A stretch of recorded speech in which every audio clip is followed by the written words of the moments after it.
اور اگر میاں بیوی ایک دوسرے سے جدا ہو جائیں تو اللہ ہر ایک کو اپنی وسعت سے غنی کر دے گا، اور اللہ کشائش والا ہے، حکمت والا ہے۔ اور جو کچھ آسمانوں میں اور جو کچھ زمین میں ہے سب اللہ ہی کا ہے۔ اور جن لوگوں کو تم سے پہلے کتاب دی گئی تھی ان کو بھی، اور اے نبی تم کو بھی، ہم نے حکم تاکیدی کیا ہے کہ اللہ سے ڈرتے رہو۔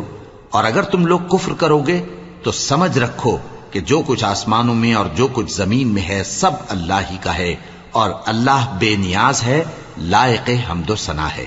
اور پھر سن رکھو کہ جو کچھ آسمانوں میں اور جو کچھ زمین میں ہے سب اللہ ہی کا ہے، اور اللہ ہی کارساز کافی ہے۔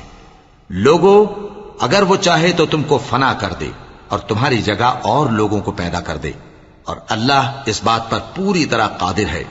جو شخص دنیا ہی کے ثواب کا طالب ہو تو اسے معلوم ہو کہ اللہ کے پاس دنیا اور آخرت دونوں کا ثواب موجود ہے، اور اللہ سنتا ہے، دیکھتا ہے۔ اے ایمان والو، انصاف پر قائم رہو اور اللہ کے لیے سچی گواہی دو، خواہ یہ تمہارے اپنے خلاف یا تمہارے ماں باپ اور رشتہ داروں کے خلاف ہی ہو۔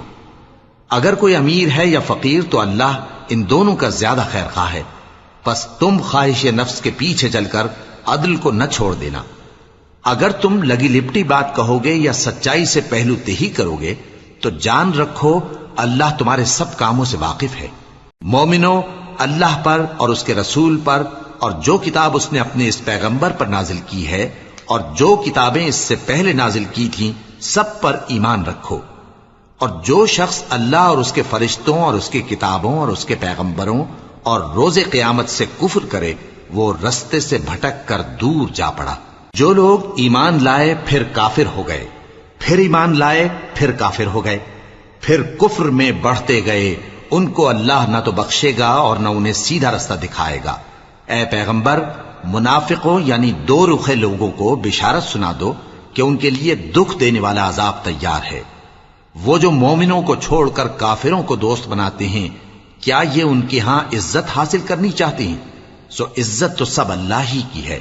اور اللہ نے تم مومنوں پر اپنی کتاب میں یہ حکم نازل فرمایا ہے کہ جب تم کہیں سنو کہ اللہ کی آیتوں سے انکار ہو رہا ہے اور ان کی ہنسی اڑائی جا رہی ہے تو جب تک وہ لوگ اور باتیں نہ کرنے لگیں ان کے پاس مت بیٹھو، ورنہ تم بھی انہی جیسے شمار ہوگے۔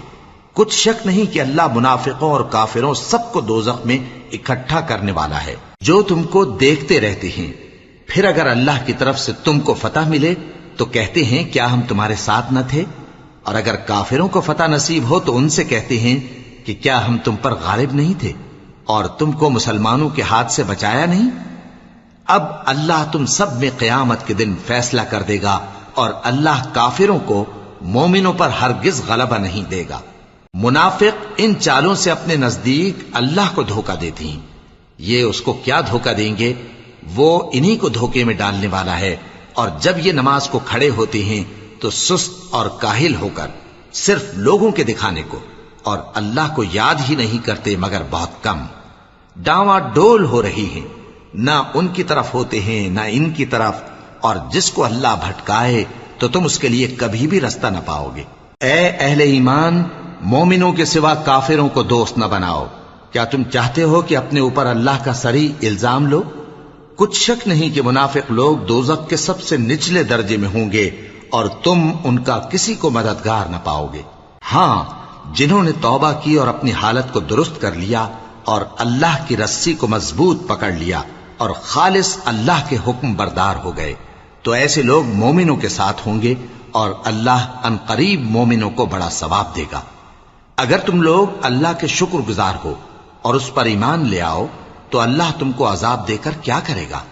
اور اللہ تو قدر شناس ہے، دانا ہے۔ اللہ اس بات کو پسند نہیں فرماتا کہ کوئی کسی کو علانیہ برا کہے مگر وہ جو مظلوم ہو، اور اللہ سب کچھ سنتا ہے، جانتا ہے۔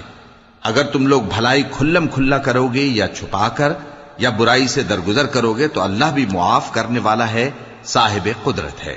جو لوگ اللہ سے اور اس کے پیغمبروں سے کفر کرتے ہیں اور اللہ اور اس کے پیغمبروں میں فرق کرنا چاہتے ہیں اور کہتے ہیں کہ ہم بعض کو مانتے ہیں اور بعض کو نہیں مانتے، اور ایمان اور کفر کے بیچ میں ایک راہ نکالنی چاہتے ہیں، وہ یقیناً کافر ہیں، اور کافروں کے لیے ہم نے ذلت کا عذاب تیار کر رکھا ہے۔ اور جو لوگ اللہ اور اس کے پیغمبروں پر ایمان لائے اور ان میں سے کسی میں فرق نہ کیا، یعنی سب کو مانا، ایسے لوگوں کو وہ ان قریب ان کی نیکیوں کے صلے عطا فرمائے گا، اور اللہ بخشنے والا ہے، بڑا مہربان ہے۔